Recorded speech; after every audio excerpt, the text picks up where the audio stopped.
Part 3: The Trial, the Truth, and the Silence That Followed.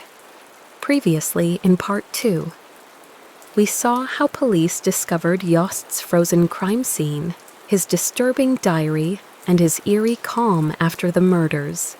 We followed the intense interrogation and the heartbreaking grief of the victims' families. But now the world turned its eyes to the trial, and what unfolded in the courtroom was just as disturbing as the crime itself.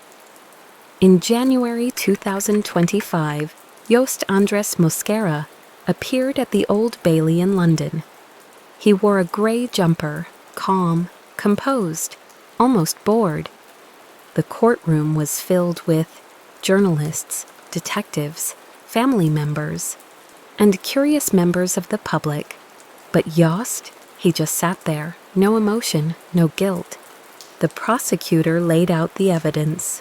2 brutally murdered men, a frozen head in a London flat, suitcases of body parts dumped on a bridge, a killer's diary full of violent fantasies, videos of the crime recorded by the murderer himself.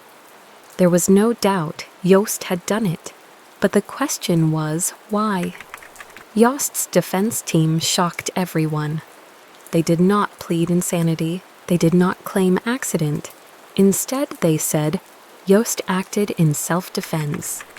They claimed Albert had become controlling, that Paul had tried to attack him, that the violence was a response to mental pressure. But then the prosecution played the murder video. In silence, the court watched as Yost calmly stabbed Albert over 15 times and said, "Do you like it?" There was no struggle, no panic, just cold-blooded killing. The defense had nothing more to say. The first to speak was Albert's younger brother. He described Albert as a gentle man who trusted too easily, who saw the good in people even when there was none. Then came Paul's niece, who broke down while talking. She said, Paul was quiet, kind, he fixed everything, plumbing, wiring, hearts. Yost destroyed everything in one night. The final impact statement came from a neighbor who often chatted with the couple in the garden. They never raised their voices, never complained. They were happy. They didn't deserve this ending. The jury was shown the CCTV footage from Clifton Suspension Bridge, the contents of Yost's diary, Google search history, how to get rid of a body, bleach bloodstains, serial killers who used freezers, the footage of Yost cleaning the apartment, calmly wiping down blood, and most horrifying, a photo of Albert's body, mid-dismemberment, taken by Yost himself. Even hardened officers turned away. Yost, once again, didn't react. For the first time, Yost took the stand. He smiled at the jury, then said, "I don't regret what I did. They lied to me, used me. I returned the favor." He said he wanted peace.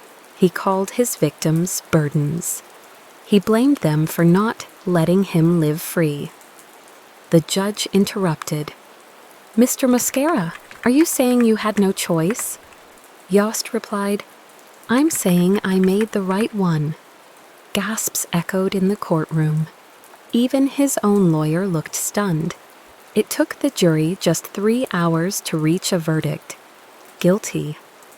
Guilty of a double homicide, desecration of corpses, obstruction of justice. The judge's words were sharp. "You are a danger to society. You acted not out of fear but pleasure. You filmed suffering. You froze heads. You are not just guilty, you are monstrous." Then came the sentence, life imprisonment, without the possibility of parole. Outside the courtroom, Albert and Paul's families embraced. Tears, relief, and sorrow that justice can never undo the pain. The case triggered major discussions across the UK. Should live-in guests require registration? Should dating app vetting be stricter? Should the mentally unstable have free access to digital privacy? LGBTQ+ communities called for better protections. Grief counselors were deployed across Shepherd's Bush, and the bridge where the suitcases were dumped, it's now lined with flowers and candles, a silent vigil for 2 innocent men. Today, Yost is serving his sentence at HM Prison Belmarsh, one of the UK's highest security facilities. Reports say he doesn't interact much, he refuses therapy, he spends hours writing in new notebooks, content unknown. One guard reportedly heard him whisper, "I'll be remembered longer than they lived." The red suitcase, the diary, the video, the freezer, all pieces of a real-life nightmare. But this case is not just about horror, it's a warning about blind trust, online strangers, and the evil that hides behind charm. They were just 2 men living quietly. Albert and Paul were kind, ordinary, trusting, and in their final moments, they faced someone who believed silence was power. But today, we speak their names, we remember their story, and we make sure their silence doesn't win. Thank you for watching this documentary on the Untold archive. Like, share, subscribe. Because some stories must be told, no matter how dark they are.